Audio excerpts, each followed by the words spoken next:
여러분, 작년에 한국 출산율은 0.72명이었습니다. 발표 당시 압도적으로 전세계 최저 기록이라 한동안 떠들썩했었죠. 그리고 또 한국 가계 자산의 75%가 부동산에 묶여 있었다고 합니다. 이 두 수치는 1990년대 일본보다도 더 심각한 수준이죠. 한국이 일본의 잃어버린 30년을 그대로 따라가고 있다는 거, 어쩌면 더 빠를지도 모르고요. 그래도 다행인 건 한국에는 일본이 30년 전에 갖지 못했었던 무기가 두 가지 있다는 점인데요. 오늘 영상에서는 현재 진행 중인 이 현상에 대해 정확히 짚어보고요. 우리 같은 개인 투자자들이 어떻게 이 상황을 준비해야 되는지까지 한번 이야기해보겠습니다.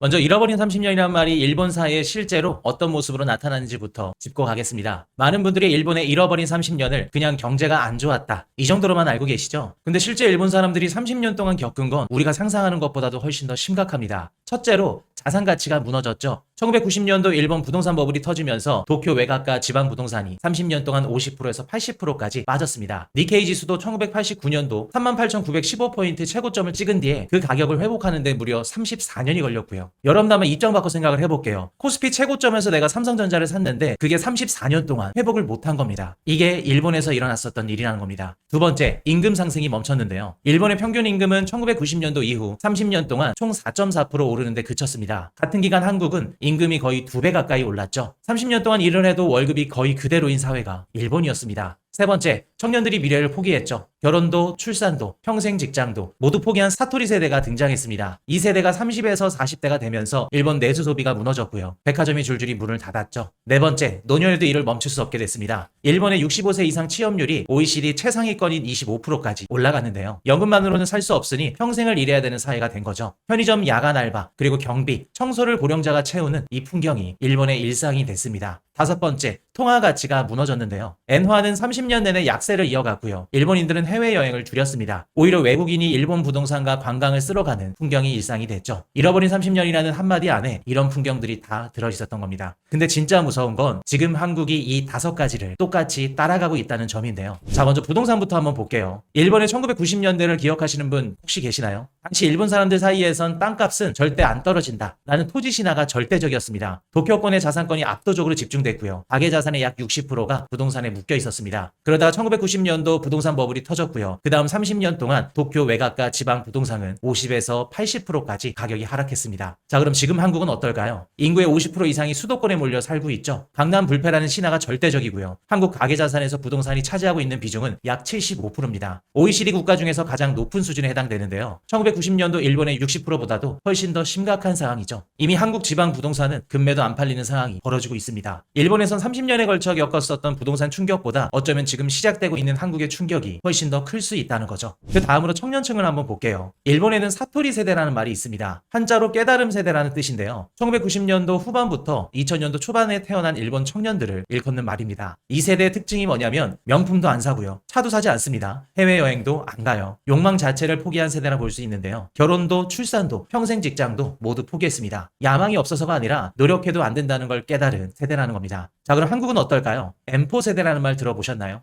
연애, 결혼, 출산, 집, 인간관계까지 다 포기했다는 뜻입니다. 이생망이라고 이번 생은 망했다, 이런 줄임말까지 등장할 정도죠. 일본은 이 세대가 30대에서 40대가 되면서 내수 소비가 무너졌습니다. 한국은 지금 그 단계에 막 진입하고 있는 상태고요. 여기에 인류 역사상 전례 없는 대한민국의 출산율도 함께 보셔야 되는데요. 일본의 잃어버린 30년이 진행되었던 당시 출산율은 15년 동안 0.28까지 떨어졌습니다. 한국은 2015년도 1.24명에서 24년도 0.75명까지 단 9년 만에 0.5명이 하락했죠. 무려 4배나 빠른 속도입니다. 인류 역사상 인구수가 크게 줄었었던 대재앙급 사건이 두 개가 있죠. 14세기 흑사병과 두 차례의 세계대전인데요. 지금은 한국은 전염병도 전쟁도 없이 이런 대재앙급 사건의 절반도 안 되는 출산율을 기록하고 있다는 겁니다. 이번엔 경제적으로 한번 볼게요. 일본은 1990년대 당시 정부와 은행이 부실 기업을 그대로 살려두는 좀비 기업화 현상이 광범위하게 나타났습니다. 구조조정을 미루다가 결국 생산성이 정체됐고요. 결국 평균 임금이 30년 동안 총 4.4%가 오르는 끔찍한 결과를 낳았죠. 근데 한국도 비슷한 흐름이 시작됐습니다. 10년 이상 영업이익으로 이자도 못 갚는 좀비 기업들의 비중이 OECD 상위권까지 올라간 것이 결정적인 증거입니다. 그 다음 패턴은 소비 감소입니다. 일본은 1990년도 후반 백엔샵이 폭발적으로 성장을 했죠. 다이소 같은 균일가 매장이 그때 열풍을 일으켰던 거고요. 싼 가격이 상품의 가장 큰 덕목이 된 디플레이션 소비 문화 때문인데요. 이 부분 남일 같지가 않죠. 다이소는 2024년도 매출 4조 원을 돌파했습니다. 지금 한국도 가성비 아이템들이 소비의 중심이 된 건 구태여 말하지 않더라도 것도 다들 잘 알고 계실 겁니다. 통화 가치를 한번 볼까요? 일본은 잃어버린 30년 내내 엔화가 장기적 약세를 이어갔죠. 디플레이션과 부양책이 반복되면서 엔화 가치가 떨어지고요. 수입 물가가 올라가고 일본인의 실질 구매력이 줄어드는 악순환에 빠졌습니다. 일본인들은 해외여행을 줄였고요. 외국인이 일본 관광과 부동산을 사는 풍경이 일상이 됐습니다.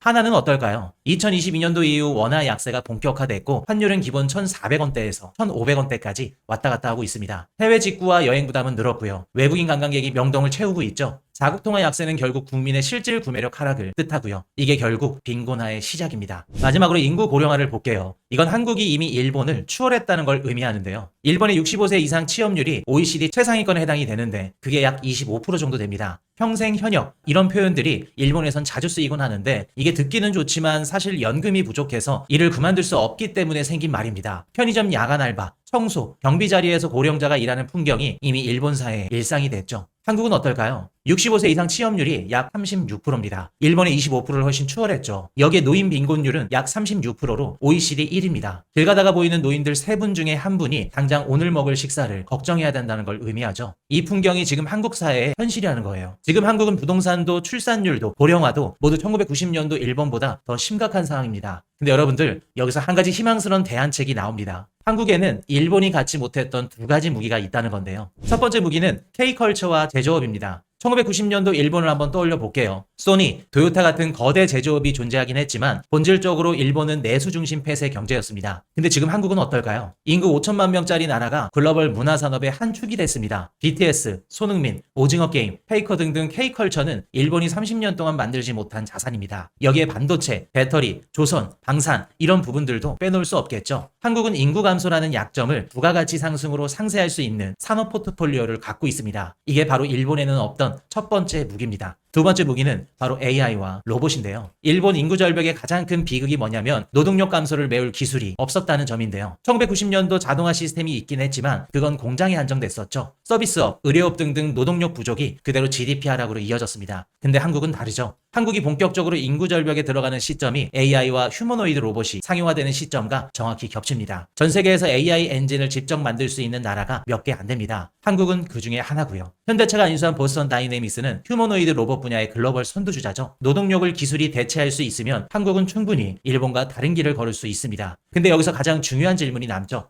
국가가 이 2가지 무기로 문제를 피한다고 해도 우리 개인에게 적용이 될 수 있을까요? 답은 아쉽지만 아니옵니다. 자, 이제부터 오늘의 영상 핵심입니다. 2026년도 현재 같은 직장을 다니는 동갑내기 친구인 2사람, 김 부장과 이 부장이 있습니다. 근데 30년이나 지난 2056년도 2사람의 인생은 서로 극과 극으로 바뀌었는데요. 어떻게 된 일인지 먼저 김 부장 이야기부터 들어볼게요. 김 부장은 2026년도 당시 강남 아파트 한 채에 자산의 90%를 쏟아붓습니다. 한국은 일본과 다르다라는 확신이 있었고요. 분산 그런 거 필요 없다 라는 생각을 했어요. 열심히 일을 했고 모은 돈으로 대출을 끼고 강남 아파트를 산 게 가장 큰 자랑이었습니다. 근데 30년 뒤 2056년도 지금 김 부장은 아침마다 한숨을 내쉬면서 출근합니다. 60세 나이에 동네 상가 경비실에서 야간 근무를 서고 있죠. 왜냐고요? 인구 절벽이 본격화되면서 부동산 매수자가 줄어들고 강남 아파트마저 30% 가까이 빠지면서 국민연금은 사실상 고갈 단계에 들어갔습니다. 생산 인구가 줄자 원화 가치 또한 절반 가까이 떨어졌죠. 부동산 하락에 환율까지 바닥을 치자 김 부장의 실질 구매력은 박살이 났습니다. 30년 동안 영끌에서 모았던 자산의 가치가 무너져 내린 거죠. 그리고 한 가지 더. 30년 전 호슈경제 채널의 이 영상을 보지 못했다는 것. 이번엔 이 부장 이야기를 들어볼게요. 이 부장도 2026년도에 같은 회사에서 같은 연봉을 받았습니다. 근데 한 가지 달랐죠. 시야가 한국 안에만 갇혀있지 않았습니다. 이 부장은 자산을 이렇게 나눴습니다. 한국 자산 30%, 미국 자산 40%, 신흥국 20%, 그리고 금과 비트코인 10%. 한국이 일본과 같은 길을 갈 수도 있겠네 라는 가능성에도 대비를 해뒀습니다. 영어와 중국어를 꾸준히 공부했고요. 60세가 된 지금도 글로벌 컨설팅 일을 하면서 프리랜서로 지내고 있습니다. 자녀에게도 글로벌 커리어를 키울 수 있는 교육을 시켰고요. 30년 뒤인 2056년도 지금 이 부장은 어떨까요? 국내 자산이 흔들려도 나머지 70%의 외화 자산이 굳건히 버텨주었습니다. 금과 비트코인 또한 화폐 가치 하락을 완벽히 해지해줬고요. 결과적으로 이 부장은 즐거워서 일을 하고요. 김 부장은 어쩔 수 없이 일을 하고 있는 입장이 됐죠. 시작점은 똑같았습니다. 같은 회사, 같은 연봉, 같은 자산 규모. 어디서 차이가 났을까요? 한 사람은 특정 자산에 다 묶어뒀고요. 다른 한 사람은 글로벌하게 나눠뒀다는 거죠. 그리고 한 가지, 30년 전에 코슈 경제 채널의 이 영상을 보지 않았다는 거. 그게 180도 다른 결과를 냈던 거죠. 자, 오늘 내용 정리하겠습니다. 첫째, 한국은 1990년도 일본과 무서울 정도로 비슷한 길을 가고 있습니다. 부동산이 편중됐고요. 청년 세대 포기 문화, 그리고 좀비 기업과 소비 다운그레이드, 통화 약세의 고령화까지 5가지 핵심 패턴이 거의 동일하고요. 일부 영역에서는 한국이 이미 일본을 추월하고 있는 수준입니다. 둘째, 그래도 한국에는 2가지 무기가 있죠. K 컨텐츠와 K 제조업이라는 글로벌 자산, 그리고 AI와 휴머노이드 로봇이라는 30년 전에 없었던 기술 변수. 이 2가지 무기로 한국은 일본과 다른 길을 갈 가능성이 충분히 있습니다. 셋째, 국가가 어느 길을 가든 우리 개인은 따로 준비를 해야 됩니다. 오늘 보여드린 김 부장과 이 부장의 차이는 사실 능력의 차이가 아닙니다. 시야의 차이입니다. 한국에만 갇혀있는 시야와 글로벌하게 분산된 시야의 차이죠. 오늘 한번 자기 포트폴리오를 열어보세요. 자산이 특정 섹터에만 있는 건 아닌지, 혹은 특정 자산에만 쏠려 있는 건 아닌지 꼭 보시길 바랍니다. 30년 후에 김 부장이 될지 아니면 이 부장이 될지 그 갈림길은 사실 지금 시작이 되는 겁니다. 저희 공식 텔레그램 채널에서도 각종 유료 자료와 학습 자료를 무료로 제공해드리고 있죠. 김 부장, 이 부장과 같은 자료들도 있습니다. 채널 입장은 기간이 지나면 제한될 수 있으니까 고정 댓글 확인하시고 미리 입장하셔서 자료들 받아가시면 되겠습니다. 오늘도 영상이 도움이 되셨다면 구독과 좋아요 꾹 눌러주시는 거 부탁드리고요. 지금까지 코슈 경제 채널이었습니다.